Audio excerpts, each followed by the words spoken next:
You're about to learn how to build a raised garden bed that costs almost nothing, goes together in a single afternoon, and barely grows a weed all season long.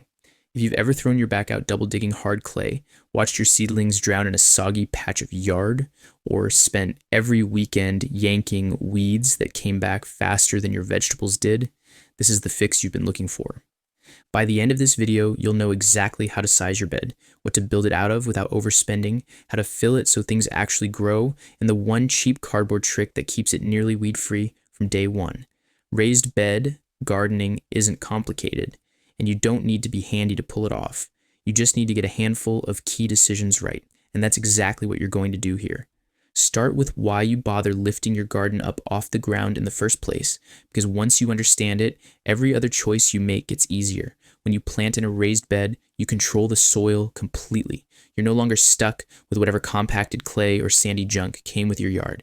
You fill the bed with a mix that you choose, which means your plants get perfect drainage and loose, rich earth to push their roots into from the very first day. That single fact solves the most common reason your vegetables have underperformed in the past, and you also get a longer growing season without doing anything extra to earn it. The soil inside a raised bed warms up faster in spring than the cold ground around it, so you can plant earlier and keep harvesting later. You'll never compact your soil either, because you design the bed so that you never have to step inside it. Every time you walk on garden soil, you crush the air out of it, and your roots slowly suffocate. In a raised bed, you reach in from the side, the soil stays fluffy and alive all year, and you skip the brutal job of tilling it loose again every single spring. There's a quieter benefit too. A raised bed gives your whole garden clean, defined edges, so it looks intentional and tidy instead of like a patch you're losing control of. Now you need to size your bed, and this is where you want to follow one simple rule above all others. Never build a bed wider than 4 feet. The reason is your own arms. You need to be able to reach the center of the bed comfortably from either side without ever stepping in. And for most people, that works out to about 2 feet of reach per side. If you push the width past 4 feet, you'll catch yourself climbing into the bed to reach the middle, and you've just thrown away the entire point of building it. If you're setting the bed against a wall or a fence where you can only get at it from one side, cut that width in half and keep it to 2 or 3 feet. Length is where you get your freedom. You can make the bed as long as your space and your budget allow, but 8 feet tends to be the sweet spot because standard lumber is sold in 8-foot lengths and you'll waste almost nothing. If you're building more than one bed, leave yourself a path of at least 18 inches to 2 feet between them, which is enough room to kneel down comfortably or push a wheelbarrow through without crushing your plants on the way past. Height is the decision people tend to overthink, so that you keep it simple. If you've got halfway decent soil underneath, 6 to 10 inches of height is plenty, because your plant roots will happily grow right down into the native ground below the bed. If your existing soil is genuinely terrible, badly compacted, or you suspect it's contaminated, go taller, 12 inches or more, so that your plants live entirely inside the clean soil you've added. And if you want a garden standing up without bending over at all, which is an enormous gift to your knees and your lower back, build the bed 18 inches to 2 feet tall. Taller beds cost more to fill, but remember that you only build them once. With your size settled, you choose your material, and this is the part that keeps the whole project cheap. Your most budget-friendly option is untreated pine or Douglas fir, the ordinary construction lumber sitting in every hardware store. A couple of 2x10 or 2x12 boards will frame an entire bed for about the price of a few takeout dinners. The trade-off is lifespan. Untreated softwood will rot out in 5 to 7 years, so you'll be rebuilding eventually. If you'd rather build it once and forget about it, spend more on cedar or redwood, which naturally resist rot and easily last more than a decade, though they'll run you 2 or 3 times the price. But you do need to know what to stay away from. Never build a food bed out of old railroad ties or salvaged wood that's been soaked in creosote, and steer clear of vintage pressure-treated lumber, because the older stuff was treated with arsenic compounds that you absolutely do not want leaching into your carrots. Modern pressure-treated wood uses far safer chemistry and is generally considered fine for gardens, but if you have any hesitation at all, plain untreated cedar is the worry-free answer. And if wood isn't your style, you've got excellent alternatives. Galvanized metal stock tanks make gorgeous, nearly permanent beds the moment you drill some drainage holes in the bottom. Concrete blocks, bricks, or stacked stone all work beautifully as well, and you can often track them down secondhand for little or nothing. Now you build it, and the construction itself is almost insultingly easy. What you're making is a bottomless box. You screw your 4 boards together at the corners, brace each corner with a short wooden stake or post so the frame stays square and solid, set the box down where you want it, and check that it sits roughly level so your water doesn't all drain to one end. Before any of that though, pick your spot based on sunlight. Most vegetables want at least 6 to 8 hours of direct sun every day, so you put your bed where it will actually get that sun, not in the shady corner you were secretly hoping to fill. Here's the trick that delivers on the weed-free promise in the title, and you'll do it before you add a single scoop of soil. Lay a thick layer of plain cardboard or a stack of newspaper sheets across the entire bottom of the bed, right on top of the grass and weeds growing below. Don't reach for plastic, because plastic blocks your drainage and drowns your roots. The cardboard does something much smarter.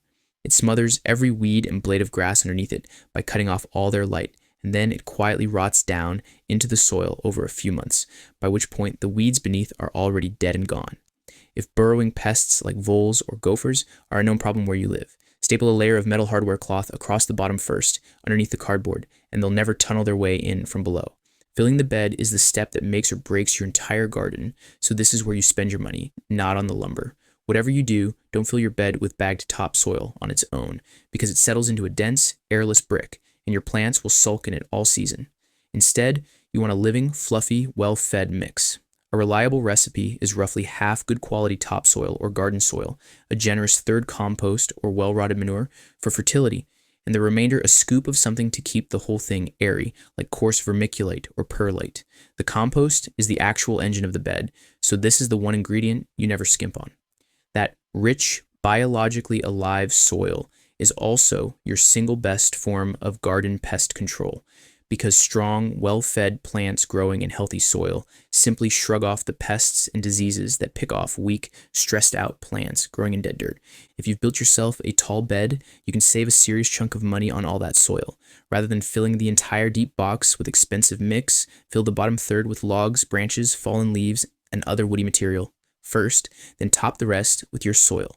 Those logs slowly break down over time, holding water like a sponge and feeding your plants for years to come, and it means you buy far less soil to fill the same bed. When you do buy, measure your bed's volume first, just length times width times depth. A 4 by 8 foot bed that's 12 inches deep needs about 32 cubic feet of mix, which is a little over 1 cubic yard. Order your soil and compost in bulk by the cubic yard from a local landscape supplier instead of hauling home dozens of bags, and you'll often cut your soil cost by more than half. Once your bed is full, you protect that investment and get growing. Spread a couple of inches of mulch, whether that's straw, shredded leaves, or wood chips, across the top of the soil around your plants. That layer of mulch blocks sunlight from any weed seeds that blow in on the wind, holds moisture down in the soil so you water far less often, and stops the surface from baking into a hard crust in the sun. Because your bed started with clean, weed-free soil sitting on a smothering cardboard base, and because you've now capped it off with mulch, you've attacked weeds from 3 directions at the same time. That's the real reason a properly built raised bed stays so much cleaner than a row dug into the open ground ever will. Be aware of one trade-off so that it doesn't catch you off guard later.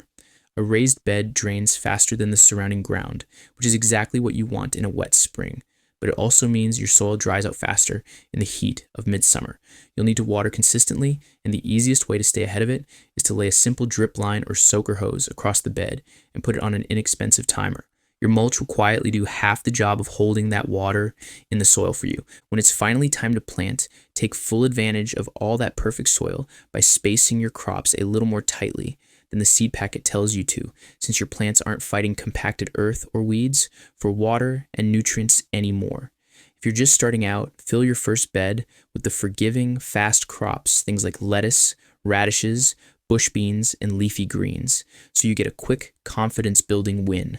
A single, well-built bed is honestly the ideal launch point if you're getting into vegetable gardening for beginners, because it shrinks the whole intimidating idea of growing your own food down to one tidy, manageable box that you can completely master in a single season. You'll also find that the contained space makes your plants easier to protect, since you can throw a row cover over the entire bed in seconds, or check every single plant for trouble in one quick glance. And that's the entire system, start to finish. You've sized your bed to fit your reach, framed it cheaply out of the right material, smothered the weeds underneath it with cardboard, filled it with living soil instead of dead dirt, and capped the whole thing off with mulch. You started this video stuck with hard soil, bad drainage, and weeding that never ended, and you're walking away from it with a warm, rich, nearly weed-free bed that does the hardest part of the work for you. Build one this weekend, get it planted, and you'll genuinely wonder why you ever fought with the bare ground in the first place.